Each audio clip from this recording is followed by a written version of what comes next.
ஸ்ரேயாஸ் ஐயர் ஒரு கிரிமினல். சரமாரியாக விளாசிய யுவராஜ் சிங் தந்தை யோகராஜ். தோல்வியால் ஆவேசம்.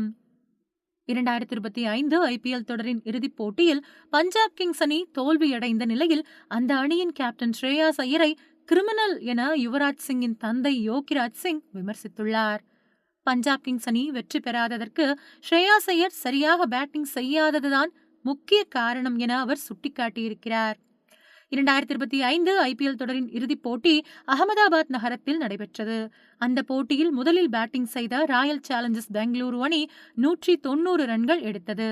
அடுத்து பஞ்சாப் கிங்ஸ் அணி பேட்டிங் செய்தபோது ஸ்ரேயாஸ் ஐயர் 2 பந்துகளில் 1 ரன் மட்டுமே எடுத்து ஆட்டமிழந்தார். அவர் ஆட்டமிழந்ததை அடுத்து அந்த அணிக்கு அழுத்தம் ஏற்பட்டது. அதைத் தொடர்ந்து சரியாக பினிஷ் செய்ய முடியாமல் வீரர்கள் திணறினார்கள். இறுதியில் 6 ரன்கள் வித்தியாசத்தில் பஞ்சாப் கிங்ஸ் அணி தோல்வியடைந்தது. ஐபிஎல் கோப்பையை வெல்லும் வாய்ப்பை நழுவவிட்டது. இதுகுறித்து பேசிய யோகராஜ் சிங், இந்த இறுதிப் போட்டியில் ஒரே ஒரு கிரிமினல் மட்டுமே இருக்கிறார். அது ஸ்ரேயாஸ் ஐயர், பஞ்சாப் கிங்ஸ் அணியின் கேப்டன். அவர் எப்போதெல்லாம் நன்றாக விளையாடி இருக்கிறாரோ அப்போதெல்லாம் பஞ்சாப் அணி வெற்றி பெற்றிருக்கின்றது. யார் ஒருவரும் போட்டியை விட பெரியவரில்லை. அவருக்கு பிறகு அந்த போட்டியில் ஆடுவதற்கு சரியான வீரர்கள் இல்லை. இந்திய அணியில் 2 சிறந்த பினிஷர்கள் மட்டுமே இருந்தார்கள். ஒருவர் தோனி, மற்றொருவர் யுவராஜ் சிங். இருவரது வெற்றி சதவீதம் 92 ஆகும்.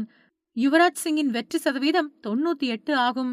யுவராஜ் சிங் 72 போட்டிகளை தனியாளாக வென்று கொடுத்திருக்கிறார். நீங்களே சொல்லுங்கள், இறுதிப் போட்டியில் ஸ்ரேயாஸ் ஐயர் விளையாடி இருந்தால் பஞ்சாப் அணி வெற்றி பெற்றிருக்கும். விராட் கோலி அந்த போட்டியில் 43 ரன்கள் தான் எடுத்தார். ஆனால் அவர் 80 ரன்களை எடுத்திருக்கலாம். இந்த போட்டியில் பஞ்சாப் அணி தோற்றதற்கு ஒரு வீரர் மட்டுமே காரணம். அது அந்த அணியின் கேப்டன்.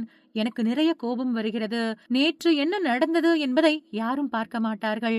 நாளை என்ன நடக்கிறது என்பது யாருக்கும் தெரியாது. இன்று என்ன நடக்கிறதோ அதை பற்றி மட்டும்தான் மக்கள் பேசுவார்கள் என்றார் யோகிராஜ் சிங்.